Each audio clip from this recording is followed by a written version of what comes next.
Hi, my name is Nia Luke. I am 13 years old and live in a small village up in the northern part of South Sudan. It is my dream to one day become a doctor or at least a nurse. I would like to get a good education and then return to my village and help my people, especially the children of the village. If I could do this, I would be the first female doctor to work in this part of South Sudan. But there are many obstacles on my path. Here in South Sudan, if girls go to school at all, they usually only attend until about grade 3. This is when many girls drop out to help their mothers with home chores.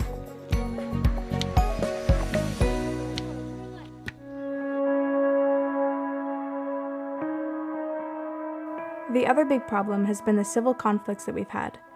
Not only here in the Upper Nile where we live, but all over South Sudan. I'm only 13, but I tell you, I have seen too much war and fighting. Last year, when the soldiers came through our village, it was not safe. We all ran into the forest to hide. There was no time to pack up food or clothes. We just had to run. When we came back, we found that the soldiers had eaten our food and stolen our things. A few years back, the fighting became so bad that we had to run across the border into Ethiopia. We had to live there for 2 years in a refugee camp before it was safe to come back home. When we did, we had to start all over. My father and brother had to rebuild our home and set up our compound.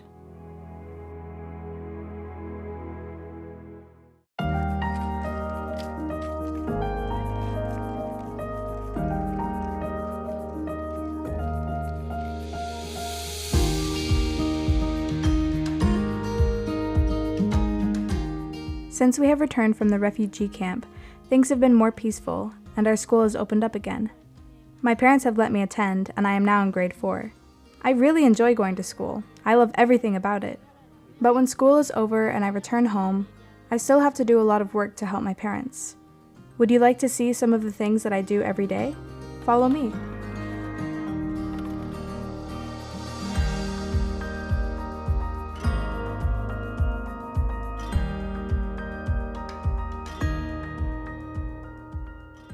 Two or 3 times a day, it is my job to go to the water hole to collect water for the family. Fortunately, there is a pretty good water source that is only about 500 meters from our house. We are able to get our water here most of the year before it dries up and we have to walk a lot further. It's hard work, but if I can go at the same time as my friends, it makes the task a lot easier.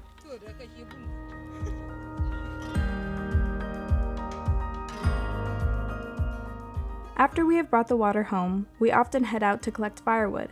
This is a never-ending task. We use firewood to cook our meals, so every day if my family is to eat, I need to bring home firewood. My mother also has me help with food preparation. Our village doesn't have a flour mill, so we need to pound our sorghum by hand so that we can break it up to make it easier to cook. This job is also a lot easier when you can do it with a friend. If we want to make flour, we need to do one more step and grind the grain on the stone grinder. You should try it sometime. But don't get the idea that all we do is work.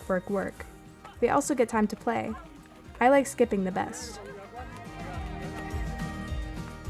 We also play dodgeball. We wrap things up in a rag and toss it at each other to tag them.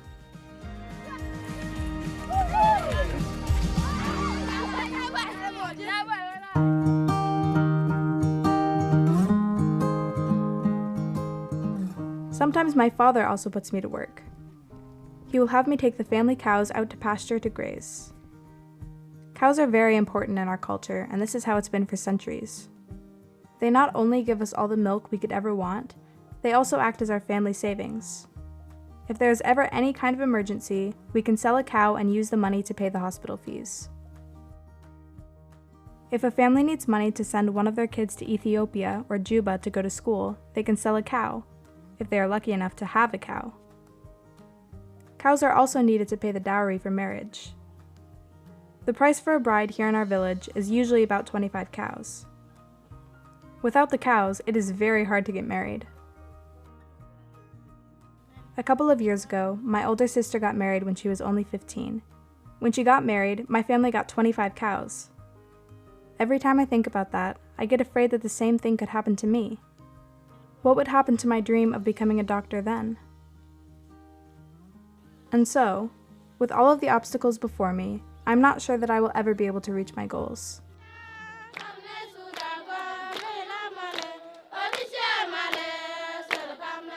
One thing that gives me hope is ADRA. They have started working here in our village. They have started fixing up the schools and training the teachers to help them be better at teaching. ADRA has started a club at our school where they are teaching us the rights that we have as citizens.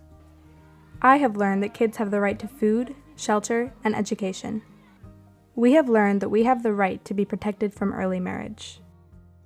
We have the right to speak up about any kind of abuse that we might be facing.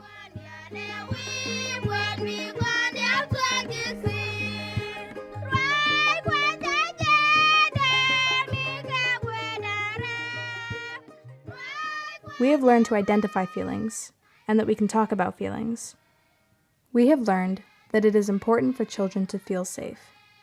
Many things have really become better at our school since ADRA has come.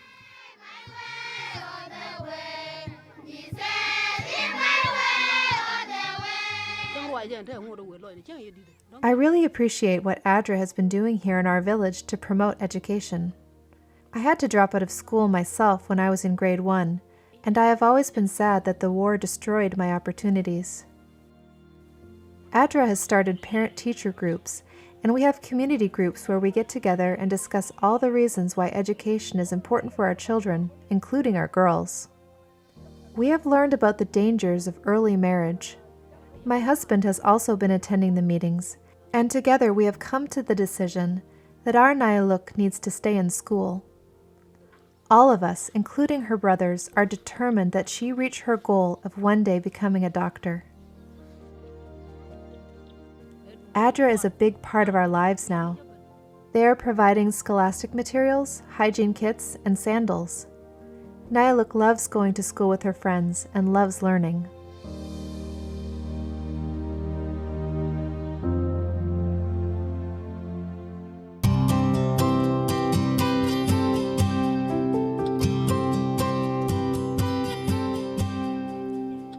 My favorite subjects at school are math and English. When I'm in class, I do my best to focus on what the teacher is saying. I even hush the students around me so I can hear the teacher. I want to always do my best to reach my dream. I want to come back to my village one day as a role model to other young girls. I want them to be able to say, "Look at Nayaluk, what she's been able to accomplish." I want to be like her one day. If she can do it, I know that I can do it as well.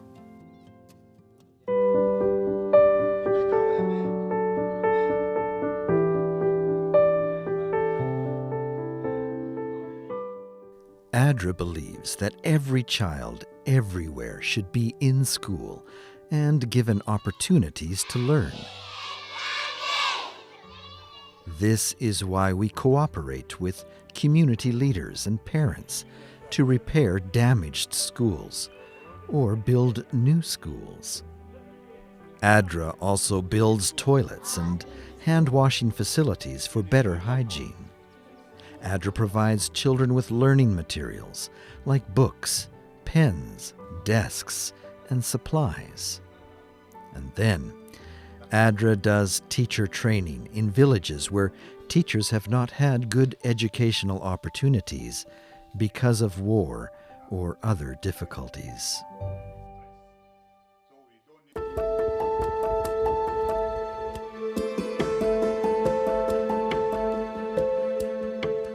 Shortly after we visited Nayaluk's village to film her story, the coronavirus pandemic caused the local authorities to close her school again.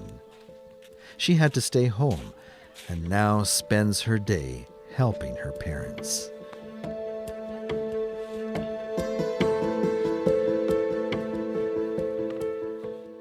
Even for us, living here in a country far away from South Sudan, 2020 has been very different.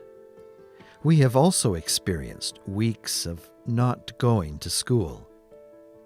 Maybe at first you liked the idea of no school, but after some time you probably really started missing school and seeing your friends.